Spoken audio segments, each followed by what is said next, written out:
गुणा हुआ है, जैसे 4 + 0 + 1 आया है, ठीक है। तो यहाँ पर एक पहला स्तंभ है, ठीक है, और ये आपका पहली पंक्ति है। इसमें गुणा हुआ है, 2 में 2 का गुणा होगा तो 2 दूना 4, 4 लिख दिया गया है। अब इसका सेकंड एलिमेंट 2 है, इसका सेकंड एलिमेंट 0 है, तो 0 में 2 से गुणा हुआ है तो क्या लिखा गया है, 0 हुआ है। फिर इसका एलिमेंट 1 है, इसका एलिमेंट तीसरा 1 है, तो 1 में 1 से गुणा हुआ है तो क्या हुआ है, 1 हुआ है, ठीक है। अब ध्यान देना है, इसी से अब हमारा 2 1 3 है, 1 - 1 0 है, इसमें गुणा किया जाए। अब 2 में 2 का गुणा करेंगे क्या आएगा, 4 आएगा। फिर 1 में 2 का गुणा करेंगे क्या आएगा, 2 आएगा। फिर 3 में 1 गुणा करेंगे कितना आएगा, 3 आएगा, ठीक है। दोनों हो गया। फिर तीसरा पंक्ति बचा। अब तीसरे पंक्ति से 1 में 2 का गुणा है, 2 हुआ, -1 में 2 से गुणा होगा, -2 होगा। फिर 0 से 1 में गुणा होगा, 0 हो गया। मतलब पहले स्तंभ से इन तीनों पंक्तियों में क्या किया गया है, गुणा किया गया और पहले स्तंभ में लिखा गया। इसी प्रकार कैसे होगा, दूसरे स्तंभ में इन सब में गुणा होगा तो यहाँ लिखा गया है। तीसरे स्तंभ में इन सब में गुणा होगा तो यहाँ लिखा गया। यही आपको ध्यान देना है। अब यहाँ ध्यान देने के बाद इसको जोड़कर यहाँ लिखा गया 4 1 5, 4 2 6, 6 3 9 हो गया। 2 से 2 कैंसिल हो गया, 0 हो गया, 0 + 0 क्या हो गया, 0 हो गया। अब ये पोजीशन वाला जो है यहाँ लिख दिया गया है, -1 बचेगा, यहाँ 3 में से 1 जाएगा, -2 बचेगा, 0 0 -1 तो -1 बचा। 2 + 0 + 0 2 हो गया, 3 2 5 हो गया, -3 + 1 तो -2 हो गया। ये वाला जो पोर्शन है यह मान किसका आया, a.a मतलब a² का मान ये आया। मान किसका निकालना है हमें, a² - 5a + 16i = 5, मतलब उसका मान हमें निकालना है।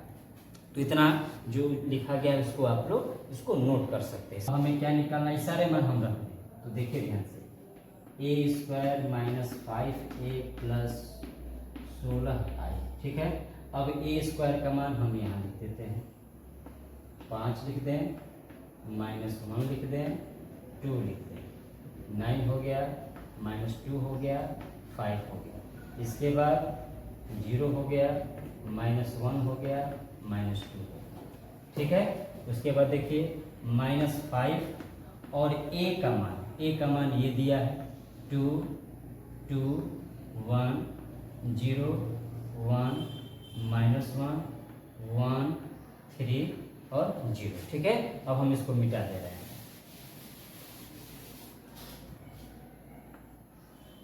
अब क्या बचा है, 16i, तो 16 लिख दे। अब ध्यान देना ये i क्या है, तो i में याद रखिएगा कि 3 × 3, चूंकि तृतीय कोटि का ये अवयव है तो इसमें क्या होगा, विकर्ण जो होगा 1 होगा और सब एलिमेंट क्या होंगे, 0। सब एलिमेंट क्या होंगे, 0 होंगे। ये आपका विकर्ण है, सब एलिमेंट क्या होंगे, ये 0 होंगे और ये विकर्ण होगा कितना, 1। अब आइए इसको आगे बढ़ाते हैं।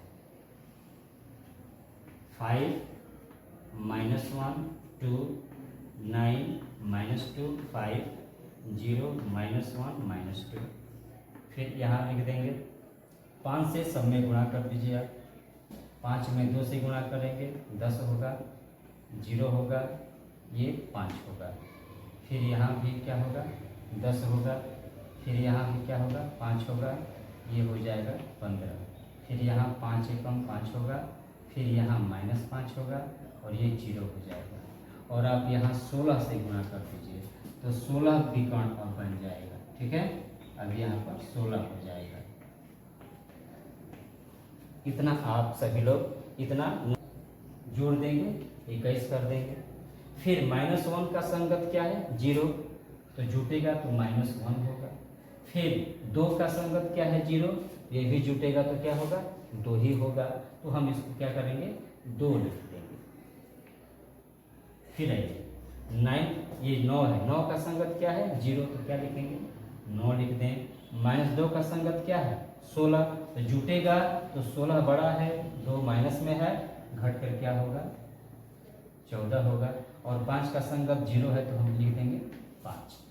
जुट रहा है, 5 + 0 5, 0 के साथ 0, ये 0 हो गया, -1 के साथ 0 तो -1 हो गया, और -2 के साथ +16 होगा तो ये कितना हो जाएगा 14।